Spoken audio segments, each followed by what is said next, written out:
So it looks like there's been some vandalism when it comes to the camp at Barnham, where things have been rubbed out, sorry. So not sure what's going on there, but I'm sure we'll find out later.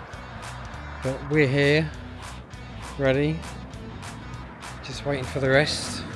It's bloody hot though, bloody hot. So yeah, if you fancy doing a super thanks or whatever they're called in the comments, fill your boots. But no, I'm hoping there's going to be more people here today, given what's gone on in Thetford the last few days. I've been heckled over there by Zach, all lowercase, don't forget. So I suppose we should go over there and say hello. So. Well, these parasites start trying to claim they've got authority over us, and they're doing this. We've got to invert that, switch that back round.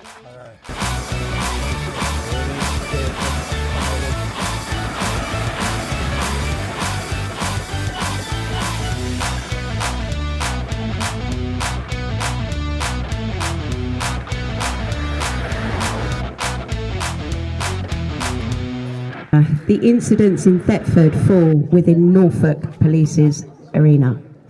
So I'm asking journalists and editors to exercise some basic accuracy and responsibility in the way you report what is happening here at Barnham.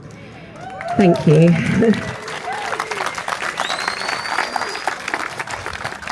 Do not take photographs or footage of people peacefully protesting at Barnham and use them in a way that suggests those individuals were involved in disorder somewhere else, as this has happened this week.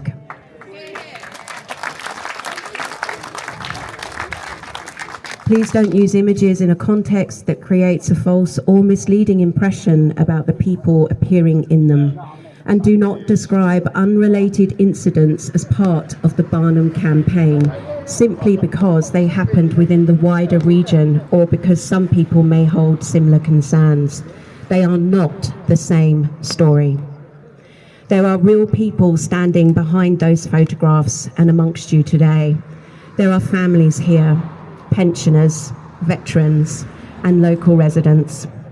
People who have spent weeks writing letters, researching documents, and trying to engage with the democratic and planning processes available to them. People should not have their reputations damaged because their photograph makes a convenient backdrop to a completely different story. And where people believe their image, words, or actions have been represented inaccurately or misleadingly, they are perfectly entitled to document that reporting, complain to the publication concerned, and where appropriate, pursue the relevant legal avenues available to them. So please consider this is a very clear request to every journalist covering Barnham. Please report us accurately. Do not falsely conflate Barnham with unrelated incidents.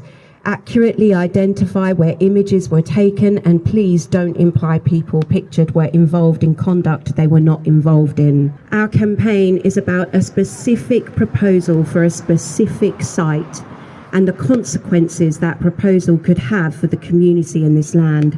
Since we started gathering here at Barnham, there has been no physical disorder outside this camp, and I would like everybody here today to understand that. If you have any questions, come and find me. Good to see so many of you here today. Thank you, Liz, for that. Appreciate that. Also, we've actually got someone, well, I would class as quite a special guest, to be honest with you. His name's Andy, and he comes all the way from Crowborough to have a little chat. All right? Could you literally give him a round of applause, please? Thank you.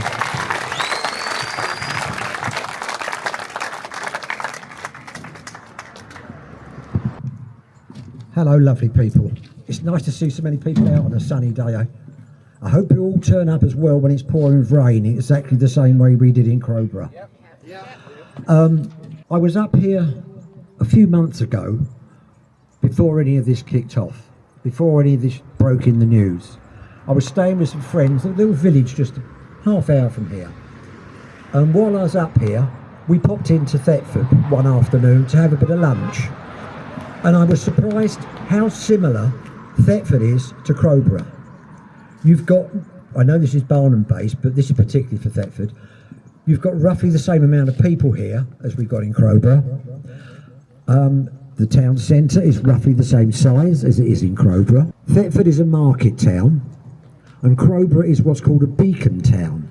Now, you probably don't know what that is, but to make sure I got it right, I put it down. Beacon towns used to be part of a chain of beacons to warn of coastal invasions.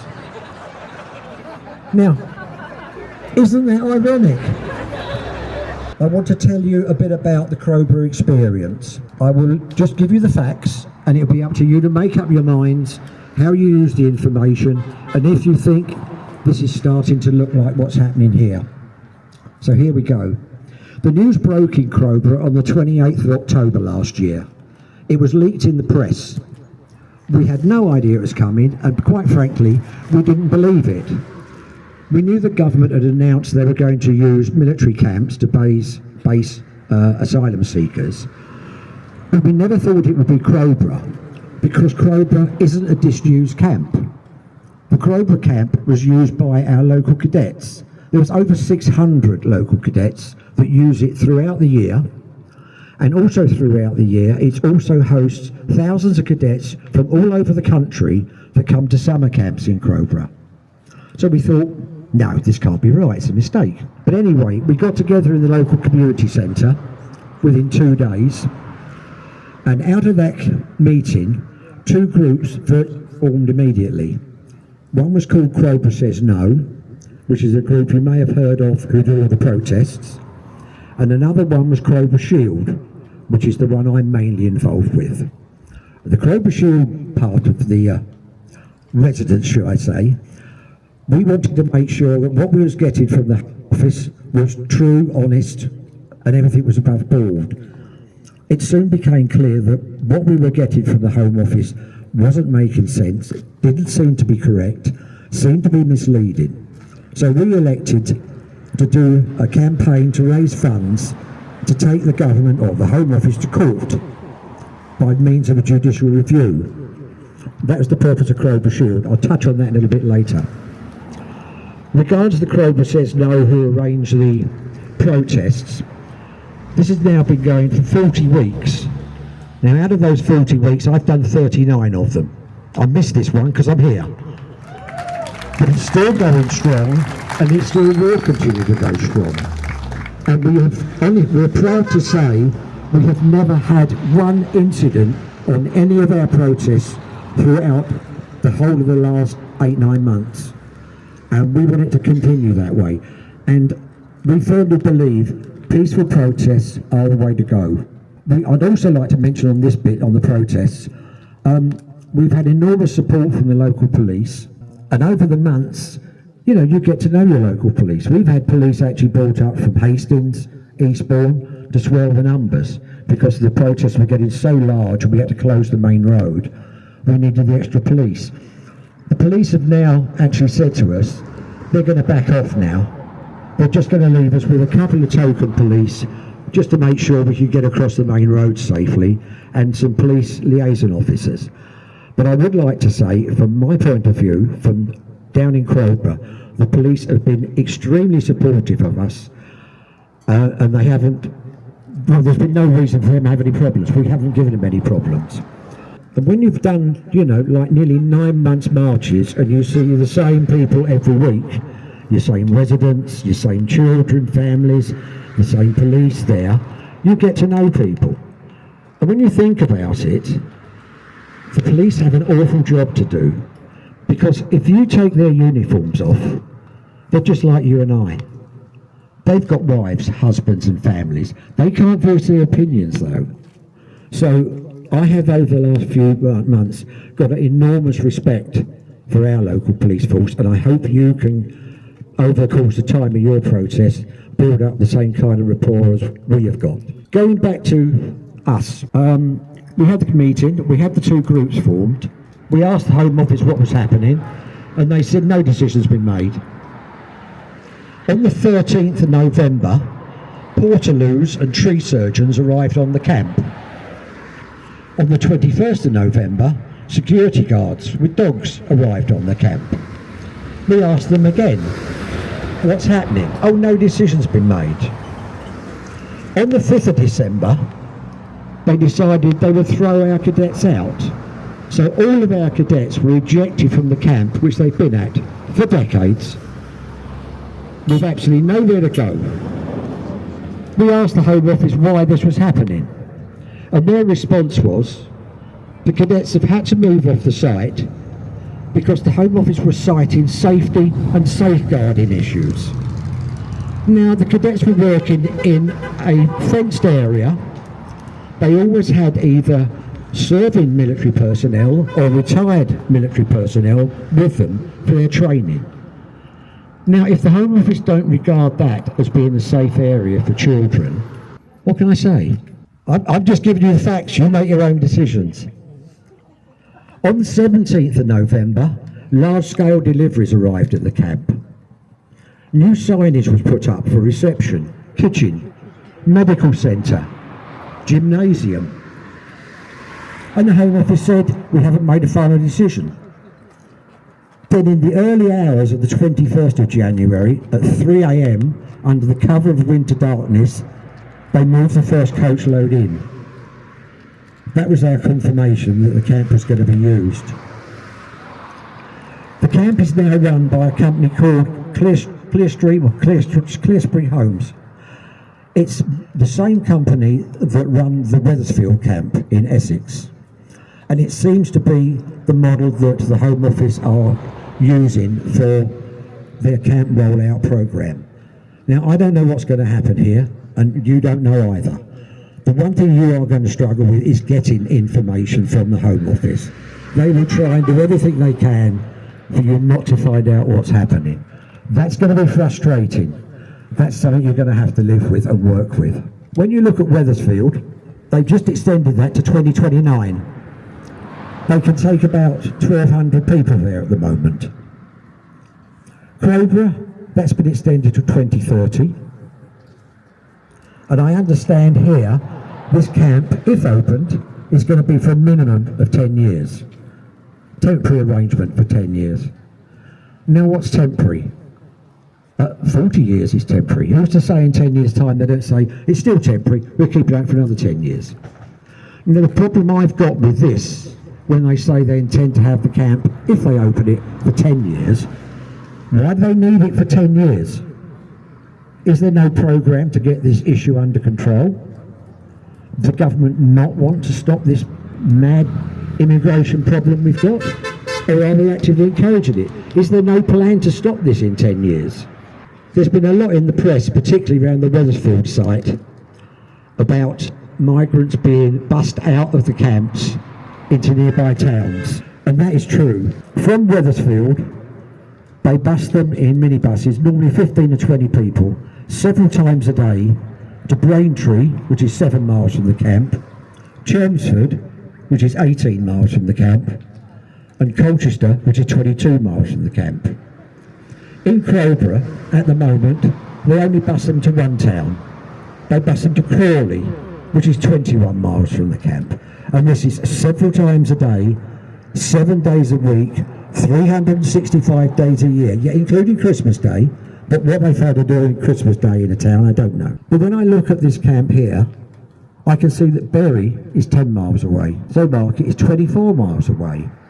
That's not out of the realms of possibility that if the same model is applied here, that is what is going to happen to your larger towns of Bury and Stowmarket. Now, some people have asked me many times, why do you do all these protests every week? Why are you still doing it when the camp is full up with people? Well, we do it for 2 reasons. One, we want to make sure the Home Office are aware we are still not happy and we're still not taking this line down. And the second thing is, because of the action we're taking, at the moment we are getting very small numbers of the migrants in Crowborough. They don't seem to want to come into Crowborough. I think they have the opinion that we don't want them there. So that is a plus side as far as I'm concerned. A few little statistics here which you may not know about. Oh, just one quick thing while I think about it. They're talking about 1,250 here. Now that sounds a lot. Now if you think of what is actually going to happen These migrants are processed on a rolling 70 to 90 days basis. So if some arrive tomorrow, in 3 months' time they're all going to be gone. So you can virtually guarantee that every 3 months you're going to get another new lot of 1,250 arrive. So over a course of a year, you're not going to have 1,250 individuals, you're going to have up to about 5,000 different individuals. And in 10 years, that's going to be 50,000 different individuals going to come through. Your numbers are still be 1,250, but the amount of individuals is going to constantly change throughout the year. So you have a situation where the migrants are going to be here. They know they're not going to be here long. They're not going to, obviously, going to try and join in with things because they know they're not going to be here. So you're always, the Home Office are creating a problem themselves by putting these people here and saying to them, just sit tight for a few months and they're ready to ship you off somewhere else. They're never going to assimilate into here. And you've got to get used to that idea. We did some digging on figures on what happens to the migrants. And the latest official figures I've got was in November 25, and it's that outdated because I cannot get newer figures from the Home Office. But at that time, 53,298 have absconded from either camps and hotels in this country. Of that 53,298, 736 of them were offenders released from prison, and most of them faced deportation. But of course, under ECHR law, we cannot detain them. They are free to roam in exactly the same way as the migrants here will be free to roam. So where have all these people gone? They're all wandering around the country somewhere. This is a shameful situation that we find ourselves in. That we appear to have completely lost control of what is happening with our migrant crisis that we've got in this country. We had a meeting with the Home Office Minister, Alex Norris, towards the beginning of this year, where we tried to put our case for Crowborough, face to face, in Westminster, in his office with the assistance of our local MP. And he was all very nice and everything. But shortly after then, he was brought before the Home Affairs Committee to answer questions on Crowborough. And he said in that committee how sorry he was for the poor way the Crowborough camp was handled and the lack of resident consultation. And that is the same now. We are still fighting to find things out because the Home Office will not communicate with us or anybody else. It is a constant uphill battle to get information. His reward for that failure, incidentally, is no longer in that post. He's now the Lord Chancellor and Secretary for the State of Justice. Now, I won't keep you much longer, promise. You'll hear a lot said when you do hear from the Home Office, where they mention that the camp will have to be safe, legal and compliant. That safety is based for the migrants. It all revolves around the safety and the legality and the compliance of the camp. It has nothing to do with the residents outside. This is just what is required under the law that has to be provided to migrants. So don't take comfort in that statement because it means nothing to you. People have actually asked me, have we had any problems around our area? Well, we're told all these migrants are vetted before they come in. We've had 3 situations arrive. We had one migrant arrested, and I have to say this, for an alleged rape in Germany, where the German authorities have asked for him. And recently we've had 2 arrests by the NCA, which is the National Crime Agency.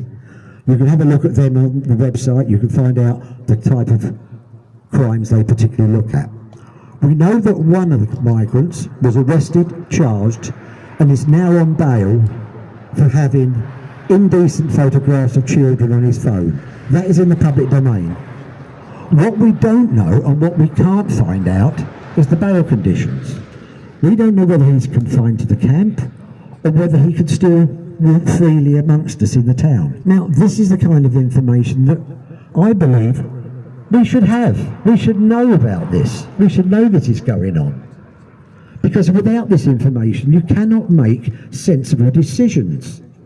And I'm not saying to people panic, but if you haven't got information, it's natural. Whether the fear is real or whether the fear is perceived to be real, that fear can be there.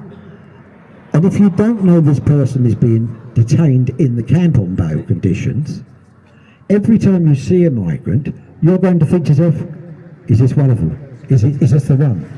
Am I all right with my children here? Has he got his camera out? When he could be perfectly all right. And yes, we have in the town actually spoken to migrants in the town. And there's been a few who have been sitting in the town on benches, on their own, looking very despondent. And we've actually spoken to them. And they've basically said, we don't like it in the camp, it's horrible. We really don't want to be there. So we're not anti the fact that they're here. And we're certainly not racist, although I've been called it so many times it has no meaning. All I can say to you is, take away what I've said today. That's the situation in Crowborough. I hope you don't have it here, but I think, judging by the rhetoric you get from the Home Office, it's probably coming down the track towards you, and I really wish you all good luck. Thank you.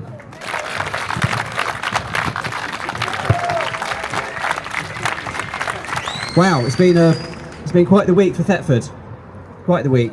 It's been quite the week for me as well, I can tell you. This week, I felt a range of emotions this week. I think most of us have. Well, the main thing that I felt is pride, actually. I've been really proud of my town, and I've been proud of everyone who lives in the town. Unlike some other people, like our MP.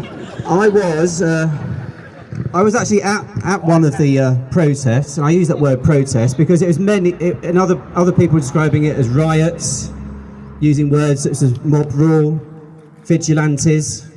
I mean, it wasn't. It just was not. And I want to give the other side of the story, because that wasn't told. The MP wasn't telling that side of the story. In fact, he was making it worse. And much of the media wasn't telling that story either. I particularly call out the regional paper, the Eastern Daily Press, who called all of you scum.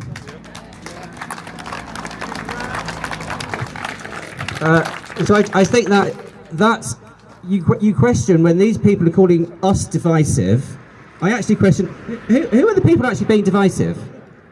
If you're calling people scum, I think that's quite divisive. If your MP is saying that the people of the town are vigilantes, there's mob rule, you're creating ethnic divisions and ethnic tensions, I think he's the one being divisive. And I've been criticised, saying, Scott, what's your attitude to the violence going on? You seem to be supporting it. It's just total nonsense. No, don't be silly. No one wants any violence. Let's be very clear. From what I saw, there wasn't actually much violence. And let me tell you what I saw when I was there and what I heard. Everyone keeps on going about, the police were injured. Okay, there were 3 police injuries. Actually, one of the injuries was a policewoman, I think, who was spat at. That was classed as an injury. Another one had a projectile thrown at them. And the third one was bitten. Now, of course, this sounds pretty horrific. No one should be biting a police officer. But the reason I understand that the police officer was bitten is because there was a woman in a mobility scooter who went towards the police. She then stood up, went towards the police, and she was pepper sprayed in the face. And it was her daughter, in the scuffle that happened after her mum was flung to the floor by a rather large copper. It was her daughter who bit one of the police officers. So there's always a context to things. This is the important thing, yeah? There's 2 sides of the story. Okay. Yeah, it's not what they said on the telly. I also want to give a special mention to Terry Jeremy, the local MP, the local Labour MP. Okay, he's not here. He's never going to show up here. Let's face it. He's too scared. His statement this week, which, as I said, blamed many of the protesters as mobsters and vigilantes, I thought was pretty outrageous, actually. And this is not the kind of language that I would expect from an MP. He should be here. He should be engaging with you. He also sits on the town council, of course, which he doesn't often go. When he does go, people like you are shut off from debates because he closes down questions, as we all know. So I think he needs to rethink his approach. It's actually people like Terry and this government which is causing this problem in the first place. Okay, trying to shift the blame on the narrative of someone who bit a police officer, but they're not looking at the bigger picture of why these men are going to be here. I think is the problem. I also want to mention, Andrew mentioned a couple of things about the police, which I've just addressed, and he also mentioned about the Home Office. And he said it's very difficult to get information out of the Home Office, and this is very true. Actually, last week, and I'll let you into this, I had a meeting with 3 Home Office officials. In fact, some of the leadership at Norfolk County Council, we called for this meeting, so we sent a complaint to the Home Office saying that you didn't give us any warning, you're giving us no information, we want a meeting. We had a half-hour meeting with them. It was quite an intense half-hour meeting, I can tell you, and we were really at them with questions. What I can tell you is, this is planned on paper for 10 years, okay? This is not going to be something that's going to be here for a year or two and go away. 10 years. I asked him, is there going to be a possibility of this being more than 10 years? He said yes, could be less, could be more. It's just an indicative figure. So this could be here for 15 years, who knows? Yeah. And as Andrew said, that initial number, these people are not going to be here forever. They get moved around. They're waiting for their asylum claims to be processed.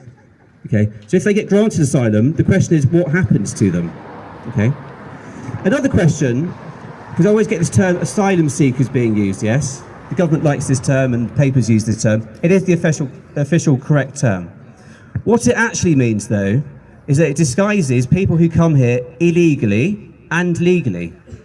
I said to the Home Office Minister, how many people are going to be here would have entered legally and how many would have entered illegally? And he said, well, actually most of them would have entered illegally on school boats. And I said, where are they going to be from? He said, well, there'd be mainly young men. There won't be any women or children, and they would have come from mainly Afghanistan, Iran and Eritrea. I also said about this figure of 1,250, and I said, is this the final figure? Again, he didn't give an answer, a clear answer. The only answer that he gave was there's some flexibility, so it's probably going to be more. Could be less, could be more. So when they give you these figures, like it's going to be 10 years and 1,250, I would take that as the base minimum. So I hope, and I encourage everyone to protest peacefully. It really depends on that, and violence will get everyone nowhere. And I know it's been super limited, but we need to really be careful that we keep up this kind of peaceful atmosphere and go about it the right way. I also would like to say that I think if the Home Office actually go ahead with this decision to open this base, I think they need to be aware of the ramifications. I think they're determined to do this as quickly as possible. They're not listening to anybody. They're spending lots of money redeveloping the site now in the expectation that they're going to push it through quite soon. I also asked Home Office officials, what's the timescale for this? They said mid-autumn. That's when they want the decision. So you can expect the migrants to be here by the end of the year, easily. Okay, this is the timescale that we're looking at. So I really want to stress, this is not a temporary thing, if this goes ahead. This is going to be a permanent pass to Thetford.